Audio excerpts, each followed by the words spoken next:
Assalamualaikum warahmatullahi wabarakatuh. Halo sobat kisah kehidupan. Bagaimana kabar Anda hari ini? Mudah-mudahan fine dan selalu dalam lindungan Allah Subhanahu wa taala. Senang sekali kami bisa kembali hadir menjumpai Anda, dan untuk kesempatan kali ini kami akan berbagi satu kisah nyata horor yang berjudul Pesugihan Kembang Sore. Di tengah kehidupan modern seperti sekarang ini, budaya materialistik memang telah memperbudak sebagian besar manusia dalam mencapai tujuan hidupnya. Mereka berlomba-lomba memburu kekayaan, saling membanggakan harta, dan pada gilirannya manusia lupa pada kodratnya. Demi mendapatkan kekayaan dengan jalan pintas, banyak orang yang akhirnya menempuh jalan pintas. Mereka mendambakan bisa hidup senang, bergelimang harta, tanpa perlu usaha yang sebagaimana mestinya untuk mendapatkan semua itu. Di antara jalan pintas yang dipilih adalah dengan mencari pesugihan. Fenomena mistis yang ini memang sudah jamak di kalangan masyarakat umum, khususnya beredar di kalangan masyarakat pinggiran. Namun seiring dengan waktu, fenomena pesugihan juga telah merambah ke kalangan menengah atas. Pertanyaannya, benarkah pesugihan ini bisa ditempuh dengan cara mudah? Dan benarkah pula pesugihan ada dalam kenyataan yang sesungguhnya? Untuk menjawab kedua pertanyaan tersebut, kali ini misteri sengaja melakukan investigasi ke makam Roro Kembang Sore. Menurut cerita yang sudah sangat lama berkembang, makam kuno yang terletak di Bukit Bolo, Desa Bolorejo, Kecamatan Kauman, Kabupaten Tulung Agung, Jawa Tengah ini memiliki tuah gaib yang bisa membantu para pemujanya untuk memperoleh kekayaan dengan cara irasional. Lantas siapakah Roro Kembang Sore itu sebenarnya? Mengapa pula makamnya dihubung-hubungkan dengan urusan pesugihan? Menurut informasi yang dikumpulkan misteri, Roro Kembang Sore adalah putri Adipati Bedalem dari Kadipaten Bonorowo. Selain cantik, dia juga dikenal amat ramah terhadap siapa saja. Para kawula alit di Bonorowo menyebut Roro Kembang Sore sebagai putri berbudi luhur. Dikisahkan karena kecantikan dan keluhuran budinya, banyak orang yang menyukai Roro Kembang Sore. Tak jelas kapan dan dengan cara apa sang putri meninggal dunia. Yang pasti hingga akhir hayatnya, dia tetap dipuja terutama oleh kaum hawa. Memang sampai sekarang masih banyak orang yang ngalap berkah di makamnya. Yang unik, entah siapa yang memulai pemujaan terhadap Roro Kembang Sore itu, kemudian tidak hanya dimanipulasi oleh kaum hawa, kaum Adam pun tak ketinggalan memujanya. Lebih ekstrim lagi, pengkultusan tersebut kemudian dihubung-hubungkan dengan masalah pesugihan. Menurut pantauan misteri, tidak hanya pedagang tempe yang datang ke makamnya dan menggelar ritual khusus supaya tempenya laris, tapi banyak juga artis lokal yang melakukan ritual di tempat ini dengan maksud supaya lekas menjadi artis ibu kota.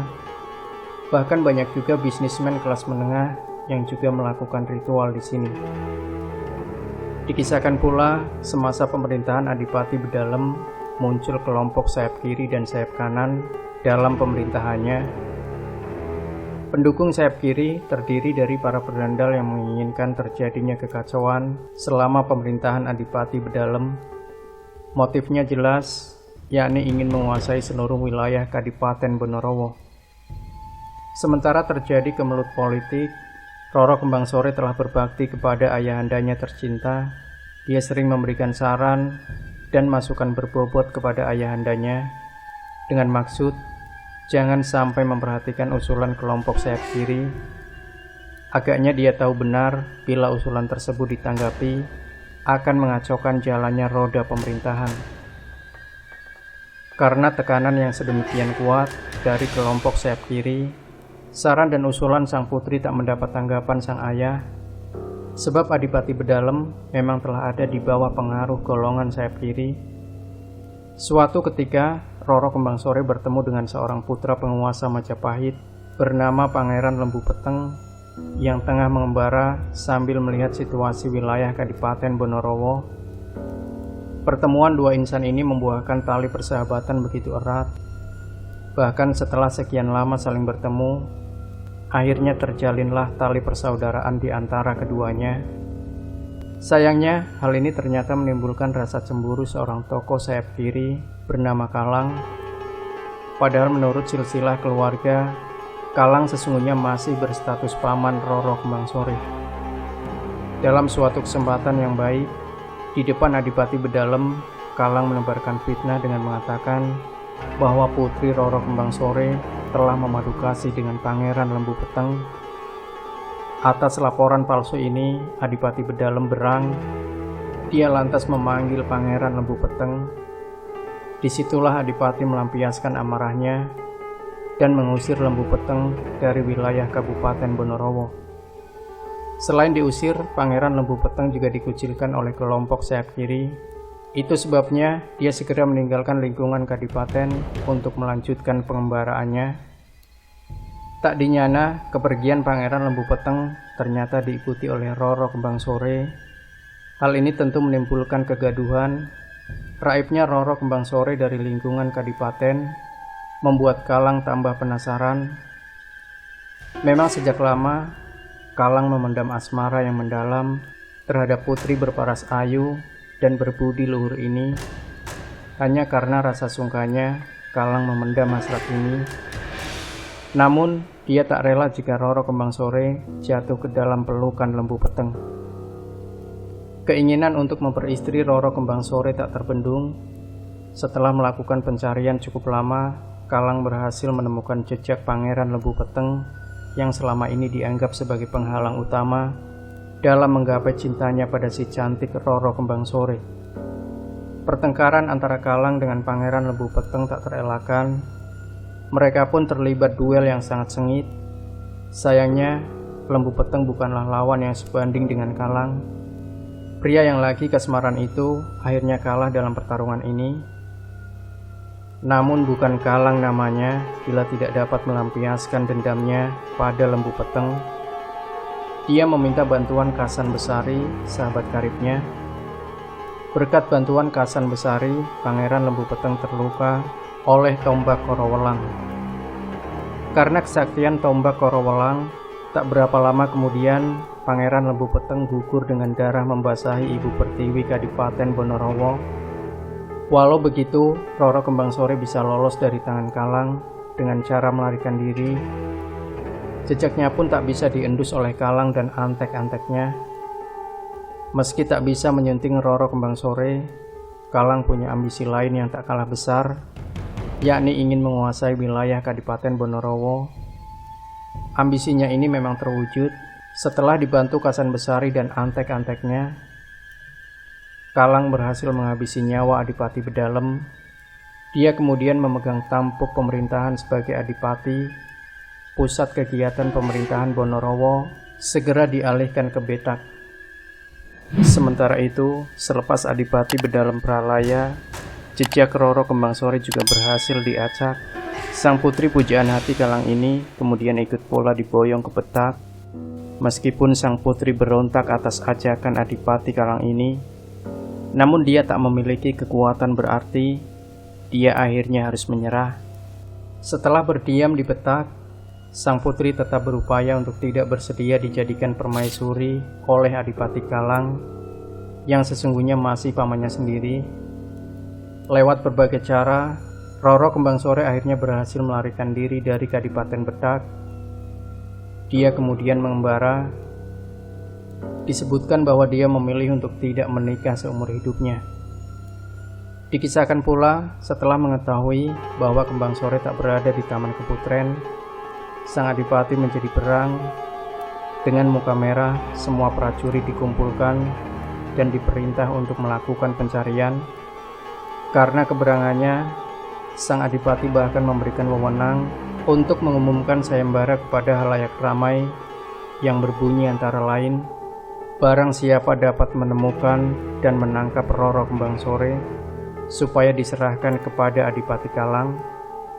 Masyarakat yang berhasil melaksanakan akan diberi hadiah istimewa, diangkat sebagai demang di daerah Bandil. Gaung sayembara dari Adipati Kalang terdengar pula oleh para begal. Para begal menanggapi dengan sungguh-sungguh dan penuh sukacita. Di antara sesama begal saling berunding soal sayembara itu. Padahal selama ini belum pernah melihat wajah Roro Kembang Sore. Para begal lalu menemukan akal akan mencegat setiap wanita berparas cantik yang kebetulan lewat untuk dikorek jati dirinya. Waktu terus berlalu. Suatu ketika, dua orang begal berpapasan dengan seorang wanita berparas cantik dan berpenampilan lemah lembut. Keduanya langsung menghentikan langkah wanita yang disangka sebagai Roro Kembang Sore itu. Nyatanya memang benar, wanita berparas cantik tersebut mengaku bernama Roro Kembang Sore, putri mendiang Adipati Bedalem dari permaisurinya yang bernama Roro Mursodo. Mendengar pengakuan ini, kedua begal itu tertawa ngakak menunjukkan kegembiraan. Roro Kembang Sore segera mereka ringkus dan mereka boyong untuk diserahkan pada Adipati Kalang. Roro Kembang Sore tak menolak ajakan kedua begal ini, namun dengan syarat tertentu, yakni kedua begal harus adu kesaktian. Siapa yang menang, dialah yang berhak menyerahkan ke hadapan Adipati Kalang. Kedua begal tak keberatan memenuhi syarat yang diajukan Roro Kembang Sore. Keduanya kemudian saling adu kesaktian untuk tampil sebagai pemenang. Selagi lomba adu kesaktian itu berlangsung sengit, secara diam-diam Roro Kembang Sore yang cantik itu melarikan diri. Kedua begal akhirnya kaget demi melihat Roro Kembang Sore yang telah menghilang. Mereka segera menyadari kebodohannya dan kemudian bersepakat untuk melakukan pengejaran. Setelah gagal dalam pencarian, keduanya baru sadar bahwa mereka telah menjadi korban tipu muslihat Roro Kembang Sore. Meski dijanjikan sebagai permaisuri, Roro Kembang Sore tetap menolak menikah dengan Adipati Kalang. Baginya, daripada harus menikah dengan Adipati Kalang, lebih baik tidak menikah selamanya. Disebutkan setelah Adipati Kalang mati disobek-sobek tubuhnya oleh Patih Gajah Mada. Sampai hayatnya Kembang Sore belum pernah menikah. Meski sebetulnya banyak yang mau memperistrinya, tapi semua pinangan ditolak dengan halus oleh Roro Kembang Sore. Salah satu pinangan tersebut berasal dari Joko Budek. Pada waktu Joko Budek melamar, malah disuruh Roro Kembang Sore berangkat bertapa di Gunung Budek. Sampai akhirnya dia dikenal sebagai sebutan Joko Budek. Demikianlah sekilas kisah tentang Roro Kembang Sore. Menurut keterangan Basuki, juru kunci makam Roro Kembang Sore, konon karena kisah cintanya tak tersampai antara Roro Kembang Sore dan Pangeran Lembu Peteng, Adipati Kalang dan Roro Kembang Sore, juga Joko Budek dan Roro Kembang Sore, sampai sekarang makam Roro Kembang Sore masih tetap dikeramatkan. Bila malam tiba, apalagi malam mingguan, lokasi di sekitar makam ini ramai didatangi para peziarah. Uniknya, di antara para peziarah itu banyak pula perempuan penjajah seks. Mereka berkeliaran mencari mangsa laki-laki hidung belang di sekitar kuburan Cina yang ada di dekat makam Roro Kembang Sore. Dengan banyaknya para pekerja seks komersial, maka Gunung Bolo terjadi perpaduan antara wisata seks dan wisata spiritual. Karena itu, bagi peziarah yang murni ingin melakukan ritual, maka mereka cenderung datang ke makam Roro Kembang Sore pada waktu pagi atau siang hari. Ketika misteri datang ke lokasi makam ini, sambil menunggu datangnya juru kunci, misteri sempat ngobrol agak lama dengan Ayu Yolanda, penyanyi dangdut lokal Tulung Agung.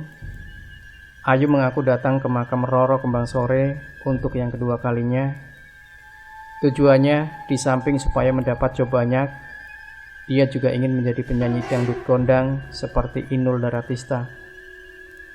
Memang ubur rampe yang dibawa Ayu tidak sama dengan ubur rampe orang yang akan mencari pesugihan di makam Roro Kembang Sore, yaitu kembang boreh, minyak wangi, dan kemenyan. Bedanya, hanya orang yang mencari pesugihan harus membawa ubur rampe sekul anget, nasi gurih panggang ayam, dan sekul wangi, bunga telon, minyak wangi, kemenyan. Selain Ubu Rampe tersebut, sepulang dari melaksanakan ritual tidak boleh berhenti di kawasan Gunung Bolo. Biasanya kalau sudah berhasil apa yang diinginkan, hari Jumat Pon si pelaku pesugihan terus menyembelih kambing di makam Roro Kembang Sore. Setelah itu, semua Ubu Rampe dikendurikan di makam Roro Kembang Sore tersebut. Yang terasa nyeleneh, konon bila permintaannya ingin tercapai, maka si pelaku pesugihan harus melakukan hubungan seks haram dengan lawan jenis. Namun hal ini dibantah oleh juru kunci yang mengatakan sebetulnya tidak ada keharusan pelaku pesugihan melakukan hubungan badaniah. Dikatakan oleh Basuki, yang pantang adalah ziarah bagi suami istri. Konon kalau suami istri sama-sama ziarah ke makam Roro Kembang Sore, maka kemungkinan besar kelak di kemudian hari mereka akan terlibat perselingkuhan. Kalau tidak suaminya, istrinya yang akan selingkuh, begitu pula sebaliknya. Makanya supaya tidak selingkuh, kalau mencari pesugihan ke makam Roro Kembang Sore, sebaiknya tidak usah mengajak suami atau istri. Roro Kembang Sore mungkin tak suka dengan suami istri, sebab dia seumur hidupnya tidak pernah menikah, tandas Basuki. Saat misteri melakukan kontemplasi di areal makam Roro Kembang Sore, misteri melihat aura sekitarnya yang merah membara. Ini menandakan adanya kekuatan yang kurang baik di tempat itu. Mungkin hal ini berhubungan erat dengan praktek ritual sesat yang ada di sekitar makam ini. Di samping itu, misteri juga menyaksikan penampakan sosok perempuan berambut panjang riap-riapan dengan buah dada menggelayut sebesar pepaya Bangkok. Apakah dia sosok wewe gombel atau mungkin pula penjelmaan gaib dari Roro Kembang Sore? Apapun sosok itu, yang pasti siapapun harus berpikir 1000 kali bila ingin mencoba-coba jalan sesat di tempat ini. Ingat, banyak jalan menuju Roma, begitu kata pepatah. Jadi berjuang dan jangan mudah menyerah dalam menggapai kehidupan yang lebih baik. Jangan lupa berdoa selalu pada Tuhan Yang Maha Esa. Semoga kisah ini bermanfaat untuk Anda. Jangan lupa berikan komentar, like, share video ini, subscribe channel Kisah Kehidupan, dan nantikan kembali kisah-kisah terbaru dari kami selanjutnya. Sampai jumpa. Wassalamualaikum warahmatullahi wabarakatuh.